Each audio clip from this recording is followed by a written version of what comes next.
Hey,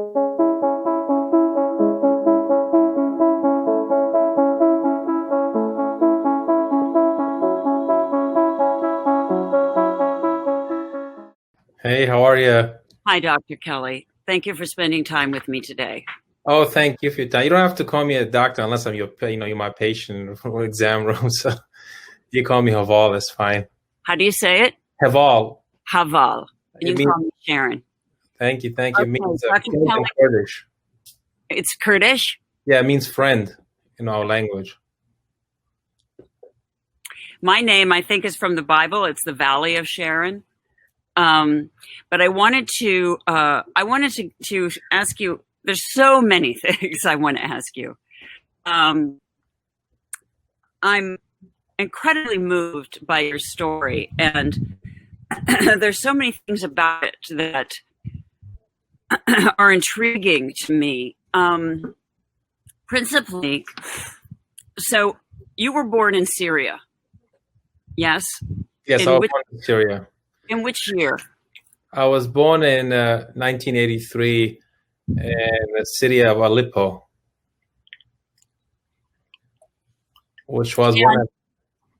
Go ahead. Yeah, that's like the second largest city in Syria, close to the Turkish border. It's one of the, probably right now, the most destroyed cities after the recent war. Yeah, and we've all seen, I think, photos of that or videos of that. And when you were born, was there already fighting there? Well, Syria is like many other Middle Eastern countries. It had the issue because of the political system. Most of them would have been oppression against the people who stand up to the government. So a lot of people who actually been fleeing Syria for years, and only very few can make it to Europe, and almost rarely anyone makes it to the U.S. So U.S. is if you see a refugee in the U.S., it's very, very difficult actually to come to this country. One, because of distance, and two, because our refugee, system is pretty tough to get refugees here. So what was the climate outside when you were a little kid? I mean, like I said to you, like a lot of people, as a refugee, I didn't live as a refugee. My father was a lawyer. My mom stayed at home. My parents both came from very wealthy families. So I grew up like living just like any American and European, Was there a turbulent climate even in that period, or was it relatively safe? In retrospect, when I read about it, it was, but a lot of the parents in Syria protected their children from understanding of the political climate, so they don't get in trouble when the kids go to school. So parents don't discuss politics, so kids don't talk about it in front of the teacher, and teacher reported to the government. So it was I have friends here who are from these kind of climates, and even now they will not discuss any kind of politics at all. Even our politics here, they're afraid to say anything about anything. You're right. And many refugees in America right now who are here waiting for their citizenship are afraid even to speak about all the injustices going on against them. Like when they hear about anti-immigration sentiment, they can't say anything because they're afraid they might not get their citizenship. Exactly. And they're afraid that they won't be allowed to not only be allowed to stay, but I think people here in our own country at this time are starting to become afraid because we have a climate as Americans that we're not used to having ever before. Yes, it's very true. It's very concerning to me because this country gave me so much, and I know what it looks like when we go down to that system where you start oppressing the people. So very afraid, but at the same time, very hopeful that we go back to our principles as Americans and protect what we have. Yes. Yes, I'm sure. I'm sure this is somehow reminiscent of things that were frightening for you in your past.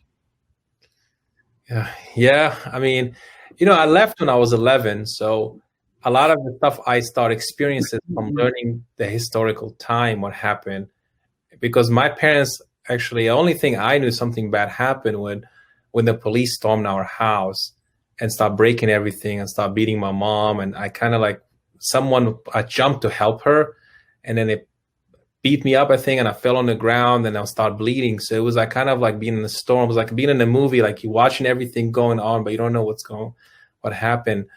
And I was 11 and my brother was about 7. So Next thing I know, my uncle come to the house and tell us like, my dad got arrested at his job.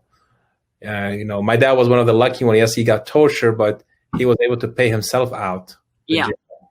Right. And my parents would not tell me what happened. They told me it was just like a mistake, I think, that time. So next thing I know, we are in Turkey, and then we are in the airport in Frankfurt. And then I thought we were going on our European vacation. And then we go into this big building, and then they, take our fingerprint, and we go into this room with like 2 beds and a bathroom share with the whole floor. Then I realized this is not the hotel we're supposed to stay at. And were you in a camp, a refugee sort of camp, or? So it was like a refugee camp. When you apply for asylum, and you get placed in those camp with a big large wall, and you wait until you get sent to a smaller camp in a smaller city. Yes. And where were you sent? Well, we were, I think, in Hanover or Frankfurt, I remember, and then we were sent to a small town, Herscheid, which is like, so you have to put perspective, like, it's like, I lived in Aleppo, a city of 2 million people. Now I'm sent to the mountain of city of 2,000 people. Right. So I don't understand how they resettle us. So here I am, one of the few people who is brown, who live, with a bunch of people who don't look like me, living in a mountain where it's snowing. I never seen snow in my life. And it was around 1996. So, and we were in this refugee camp. When you're a refugee in Germany on asylum, you can't work. So the government supports you by force. You're not allowed to work. So you kind of, you become a burden to the Germans. They make you live outside of the area where the German live. So you live in these like isolated neighborhoods. Mm-hmm. And, you don't look like any of them. And then, that's what I was a very good student. And while you're there, did they give you an education at all? So that's the great thing about the European refugee system. You get an education. But, I was in a private school in Syria. I was in a French private school. Of course. So that was a downgrade of my education. Of course. It's hard to mention that, That's what I'm saying. Like the perception people have about refugee is like they think we all just live in the middle of nowhere, have no food. But actually many refugees have, just like American any life, and because of war or political oppression, they lost everything. Of course, everything is taken from you. There is no individuality. It's a terrible situation. And the fact that you even had education or had a decent interior place to stay in a refugee camp is like a top refugee camp. It's like a better refugee camp than most. I have visited many refugee camps, and so many of them, there's not even a decent, healthy place, bathrooms or decent kitchens, and no education at all. So it's, at least you were in somewhere where it was somewhat civilized. You're right. See, for example, I experienced the Kurdish side of Syria. My wife is a Kurd from Iraq. So her family was living in a mountain, hiding in caves during Saddam's attacks. So she had to flee with all of her 9 siblings, go to like Turkish camp. And the first time she was able to see clean water in a faucet when she arrived in Nashville, Tennessee. Right. So she always tell me like when the first time I walk into the apartment, I saw clean water and faucet. She breaks down in tears because to me, like, I can't relate to that because I live in a privileged life in Syria, but she lived in caves and and now she's also a cardiologist like me. So it still, makes us humble. You, my friend, you went from that situation, from the refugee camp, and you arrived here like within weeks of 9/11? Yes. So because we were on asylum status, we were not granted residency in Germany. So every 6 months we had to apply for extension with a fear to be shipped back to Syria. And of course, while that's happening, the climate in Syria is becoming more and more and more dangerous. Yes, I think Syria now is the number 1 highest poverty rate in the world now. I think I was reading recently, it became one of the top, unfortunately, because of the war. I think over poverty. There isn't even there's nowhere to be. Yes, and everyone in Syria who lives in Syria is sustained by their family outside of Syria. So there's no economy in the country. Yes, there's nothing. There's nothing at all. It's just been bombed to oblivion. It's unfortunate, and most people live in areas where there's still some safety, but again, prices of food and basic things are just so skyrocketed. I'm not sure how poor people live in Syria. Of course, we're beginning to see that here. We're beginning to see that where food prices are already doubling. I think it's this coming week that we're having a global food summit to stabilize food prices. And America will be in the same position as third world countries. So because we're not going to have any food because of all of the locust cycles everywhere. And the locusts that are coming into America and the 5 locust cycles in Africa, we are going to have an enormous food problem. So now we're going to have a global food conference to determine how to stabilize food prices so that food here doesn't become the same kind of crisis as it is everywhere. And it's the food prices here are skyrocketing already. It's very unfortunate. Like if you tell someone from the 1980s, what should we be doing in the 21st century? They will say by then you should have a cure for cancer and HIV and be flying, driving cars that doesn't need any gas. But we're dealing with the basic human needs again that we should not be dealing with at this moment in our advanced world. I just don't understand it still. Like how same thing was going on in this country with Black Lives Matter. We should be not dealing with this right at this 21st century. We should be over this and advancing to peace. And we should be having these. I don't understand. I'm very confused. I don't know how to describe the word for it, actually. I think that we are facing a time in our history that is going to be an overhaul of a system or an upgrade of what we need to do to have a better future and for our, children and their children. I have a 1-year-old. And when people ask me, why are you speaking up? Why are you doing this? I'm like, I don't want my kids to grow up to be discriminated against because his last name is Muhammad, but he has dark hair. I want him to be treated like everyone else. And I don't want him to grow up and tell me, what have you done to prevent this? That's really I think that's what drives a lot of our work in advocacy and activism.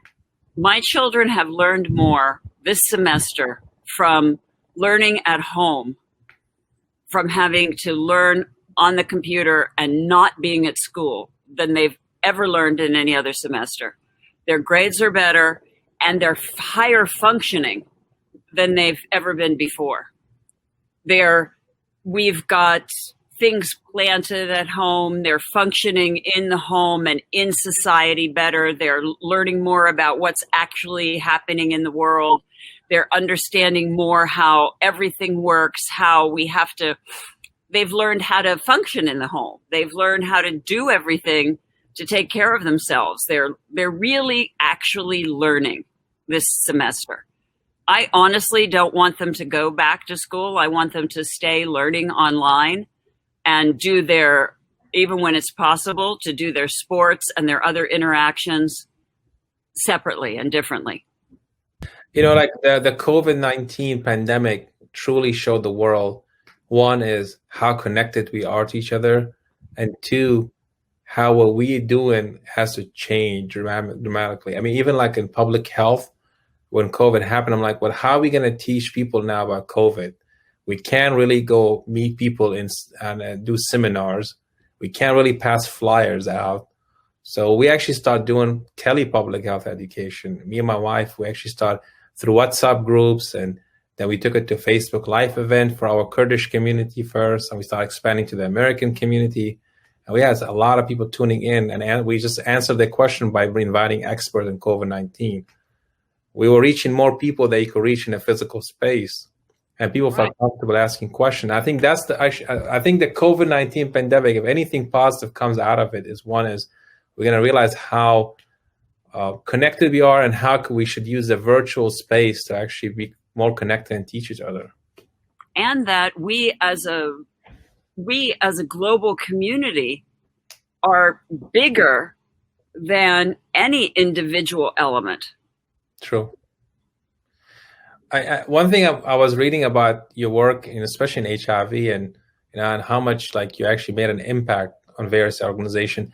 But you came from a very prominent, an activist and actor. But what is a turning point for you? When you're in the film industry, I'm sure you're very busy doing so many things. But what was a turning point for you, like to say, okay, I'm going to focus now some of my time, or the majority of my time, on what you're doing with with Africa and HIV. What was the turning point? So a lot of people could learn from you too. Like, what is, I don't know, did you have a moment? I had been working in activism even in my community growing up as a kid. My mother was very active, doing whatever thing that she could do, no matter how small. She was really loving. We were poor, but we did what we could do.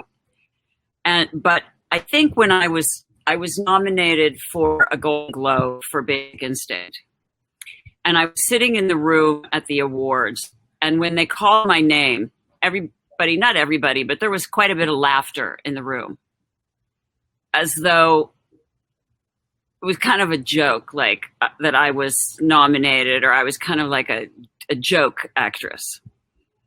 And I was sitting there and I was thinking, I was so famous. And when I got so famous, I was really freaked out by it. And I went to a bookstore and I was talking to the guy I usually bought books from, and told him that I was having some kind of existential crisis. And I needed to really learn about fame. And I bought this book called, I think it was called like Fame, the Renown, or something like that. And it was an historical treatise on fame itself. Whether it was the fame of Jesus or the fame of Archimedes or whoever it was. And I started to really think about fame as an object lesson. And I started to recognize how fame was a tool, but it was actually a thing. And I started to think about what I wanted to do with my thing. And that if I was so powerful as an actress and it was still a joke, what was the point? What was the point of being the biggest actress if it didn't have any real meaning or respect? If all the work I'd done and all the effort I'd made to be the top of the heap was just a fucking joke, why should I continue to apply myself with such determination and dedication if what was going to be returned to me was disrespect? And I started to think about, perhaps I should apply my fame to something that had real meaning and value. And so that's what I did. Wow, that's an amazing turning point and story. Like at the peak of your career, where most people probably wouldn't think anything like what you did, took a turning point and made a difference. And it's important for people to hear that, because I think we think, a lot of people think like when people have fame, they're using it for something else, but you were at the peak of your career, couldn't go further anymore. It just could, but why? Because why? I didn't get an answer to the why in my true heart. You became very involved with HIV actually in a time where still the stigma was very high. Oh, yeah. So, I mean, what made you actually pick that disease? Because, I live in Atlanta. It's as you know, Atlanta and Georgia have one of the highest, prevalence of HIV, especially among minority communities, almost comparable to other third world country. Yes. I've seen more HIV cases than anyone probably training anywhere else in the US, because just how we're trained at, at Grady. So, and it's very like a humbling experience, this watching the virus, Oh, yes. And there was a time in my career when I had gone on a radio show and said that how much it was affecting women, how intensely it was affecting women. And it was affecting women in Georgia so intensely. And then I got a call back from AMFAR, who I was still working with at the time. And they said that I had presented the statistics incorrectly, that it was only Black women, and that wanted me to change my statement. And I said no, that I wasn't going to delineate because of someone's color. If they wanted to do that, they could, but I would not. That women were women, and that was the way that I felt about it. And I started recognizing at that point in my work that even AMFAR, even the people that I worked with within the AIDS community were not working about AIDS, that they were working about gay men,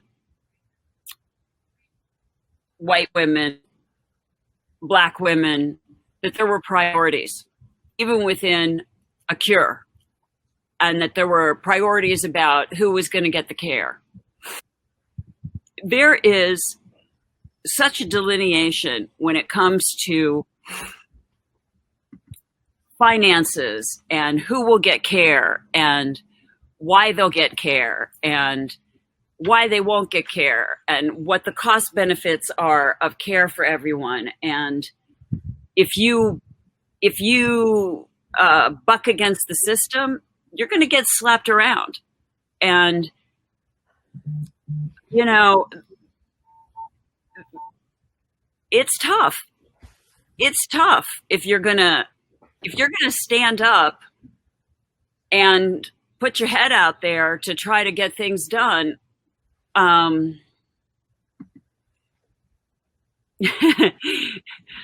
sitting in the room and laughed about the Golden Globe nomination was tough.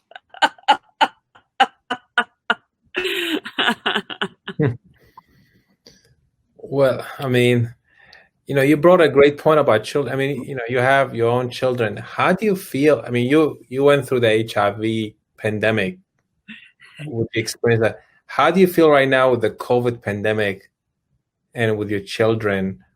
You know, I mean, what is your thought? I mean, you lived through like a very important time in our history too in medicine. And now you've seen another pandemic growing with COVID-19. This pandemic is not dissimilar to the AIDS pandemic. I'm sure you recognize. It's like the AIDS pandemic in slow motion, you know, or, I mean, it's so similar in so many ways to the AIDS pandemic. It's so similar in the way people started and wanted to deal with it. It's so similar in the way that, you know, treatment was considered. It's so similar in the way that people are prejudiced and didn't want to let Black people into the hospital and didn't give people of color the same care. And it's just a nightmare for me to watch. It's just like, I mean, there's been days when I just feel like I'm losing my mind watching it. And there's so many similarities and so many socio-political issues that are similar, and there's even the protests happening, and it's such a bigger scale, and yet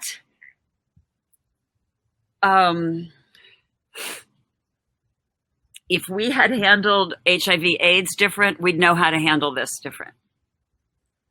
You know, I have family from Syria calling us, worrying about, because I have my mom who's also ill and an elderly father, checking on us, making sure that we are protected. Yeah. When I got the first call, that was very humbling because I had this arrogance of like, we have the best medicine, which we do, but then realizing also, you know, we have the highest rate of infection and the highest rate of death, so which is an amount of death, not rate, but it's very humbling. And I think of refugees in camps who don't have access to testing. And don't have access to even being appropriate in their care with themselves and each other. And we haven't begun to see what's going to happen. I mean, we're seeing it, but now with these riots, and especially with the tear gas and stuff, we're going to, I'm sure, see another gigantic surge of COVID. And as it begins to progress into third world countries, we're going to see it, and then like AIDS, see it bounce back. And, it's very true. Right now, me, as I'm still in my training, actually, I'm finishing this month, it's been a different way of practicing because, when I was on the floor taking care of HIV patient and TB patient back, you protect yourself, but you don't go home worrying about giving something to your family member. The pressure of being a physician to protect your patient and protect yourself. Well, we don't really worry much about ourselves because we're really trying to do the best sometimes, and we forget ourselves. But the additional pressure now we face is, I come home, I have two elderly parents. God forbid one of them gets it from me because I'm carrier or I don't have any symptoms. Right. Who's going to take, another thing, I have a baby, and then the change, I tell people, when people tell me like, oh, how serious is COVID? I'm like, never in my lifetime, I had to go in my garage, strip down to my underwear, go upstairs, take a shower before even seeing anyone in my family. I never had to do that. Right. That's, if that, they're not, just a very humbling experience.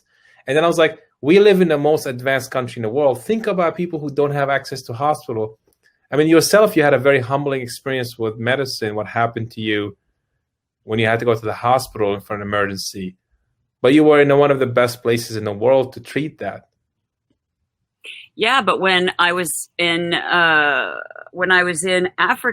in 1984, and I had to go to the hospital because I was hemorrhaging, and I went to a community hospital in Africa, and they didn't have room for me and put me in a cot in the hall, and people were flowing in, men, women, children, skinny, dying, skin coming off their bones.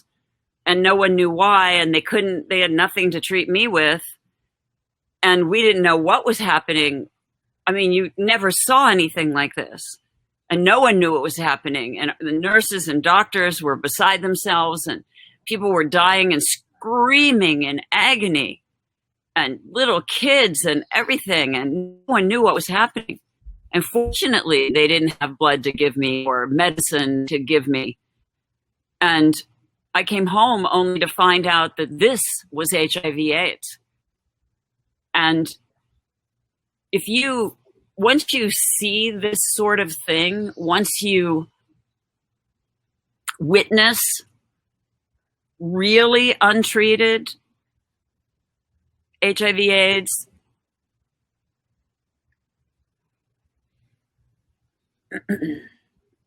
I'm sure it's like being on the front line with COVID, with no ability to help anybody.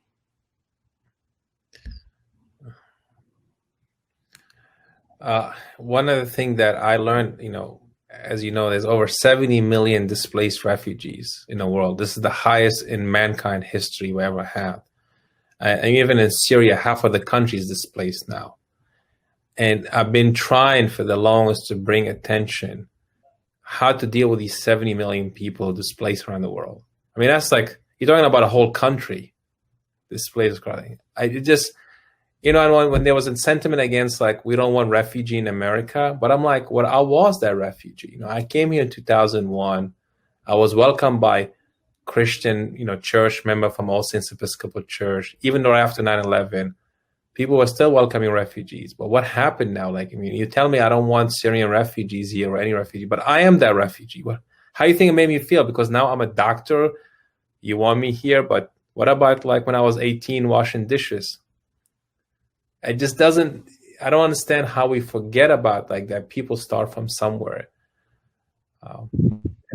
That's been my mission in life, to convince people that, refugees are like everyone else. And actually during this time, 1/3 of the doctors in America are immigrants and refugees.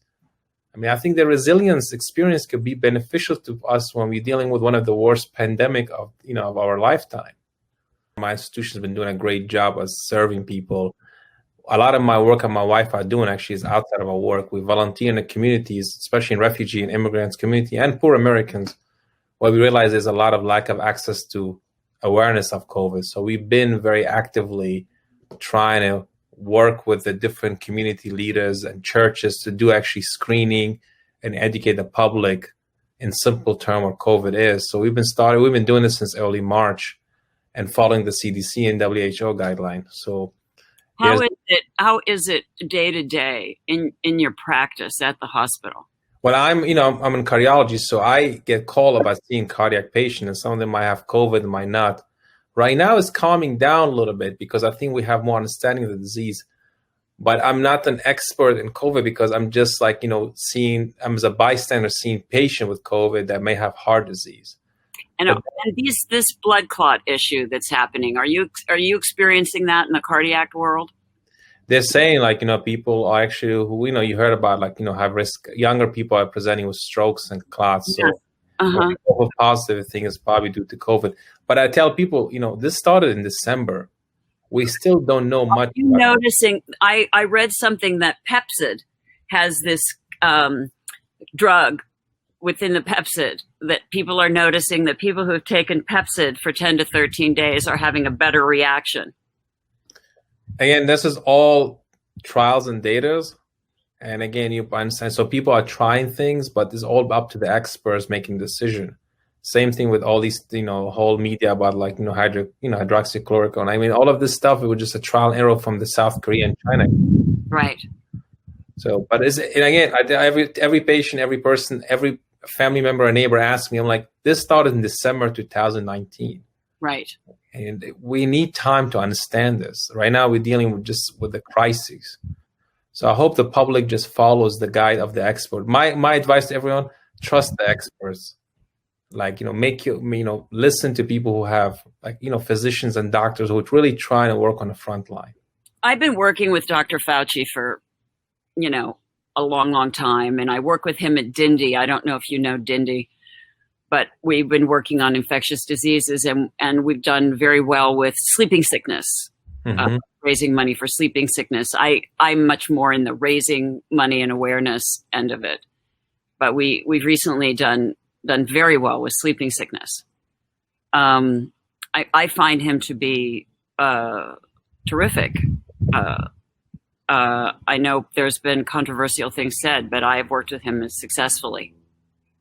I mean, we have to have a source of expertise that we trust, right? We can't just, I tell people, if you go to the car dealer and fix your car, if you tell you need to change the transmission, you have the option of second opinion. Same thing with medicine. I mean, but at one point we have to trust an expert.